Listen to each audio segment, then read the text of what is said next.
Nampahafantariny mpitandro ny filaminana nikasika ny paikady ampiadiny mialofo mandritra ireo aorianan'ny fifidianana izay ho tontosaina amin'ny 20 ny volana Desambra ho avy izao. Tanjona hoe ny mpitandro ny filaminana ny ametrahana fandriam-pahalemana sahala ny tamin'ny fifidianana voalohany nandritra ny fianana fahatelo teo amin'ny mpanao gazety. Ny mpitandro ny filaminana ary ny voamera maleo tena misanan'ny fifidianana mandritra ny teteza mita moa na ny senita io tolakandro io tetsy alarobia no navohitra izany. Deuxième tour de l'élection présidentielle, si l'élection législative. Alors on a compté le prix, sur le Zabatamisi, ça veut dire que c'est obligé de faire des tapis en groupe. Et il y a un piscine dans le Fifidiana, ni éléments ni poste de l'autre, on a pensé ça, ni fanatique dans le groupe, en une nationale. Fitazomana azy amin'ny kazeka na toerana azo antoka alohany anakisanana azy mahatonga amin'ny toerana voty. Ao anatin'izay ihany koa zany ny fiandenana ireo point sensible voalaza teo moa zany misy vote teo ohatra hoe ny parlement public izay ataontsika hoe mety sensible amin'izay fotoana fifidianana zao.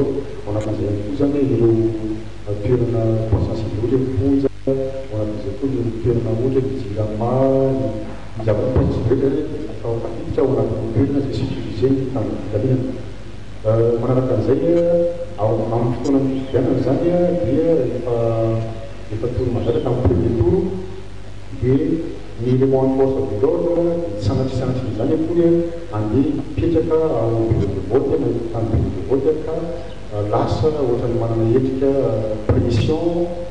Bani fille aujourd'hui si après la caserne fifidiana fa plus ny ohatrany tamin'ny premier tour any misy zany élément zay prépositionné mipetaka tsy lavitra ny toerana bureau de vote ary azo antsona avy hatrany azo antsony président bureau de vote hatrany zany raha ohatra misy raha anazy na afaka mandamisy fifidiana koa izy zany ny famokanareo ny intervenir raha ohatra ka misy tokotany ohatran'izay koa zany mandroso fifidiana et misy ireo patrouille zay vizibezy na patrouille mandeha tongotra aloha na patrouille mandeha amin'ny fiara vizibezy zany indrindrindra amin'ireo toerana zay sensible ohatra taminarivany da zona sensible fanaratsika retina amin'ny premier tour efa recensé zany retina zona sensible manatsaratsara amin'ny deuxième tour sy élection législative zany eo amafisina ampitombona ny vizibezy patrouille amin'ny toerana ary mampapina ihany koa élément amin'ny toerana reny.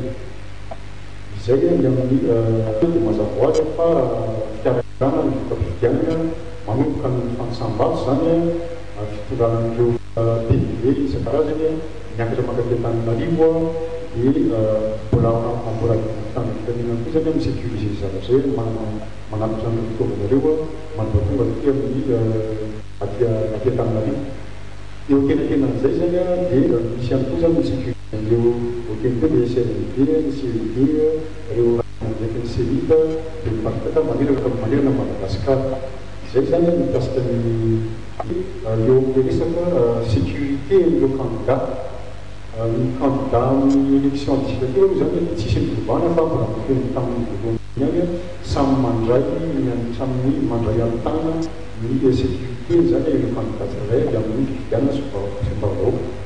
Fa eo amin'ny fifidianana ny deuxième tour amin'ny fifidianana fotoana kosa dia noraisiny tapana zany tapany les commissions interministérielles de circulation du processus électoral ny tapana zany tamin'ny fotoana zay fa horaisiny état-major opérationnel national ny sécurité ireo candidat anankiroa.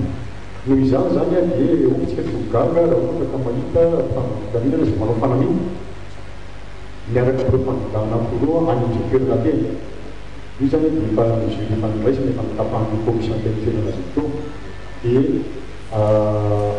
eny akaiky misy ireo olona ireo ary manaraka azy ny GIE. Raha ohatra mandeha mankany amin'ny faritany dia efa nisy barika ihany koa zany nanefa any amin'ny faritany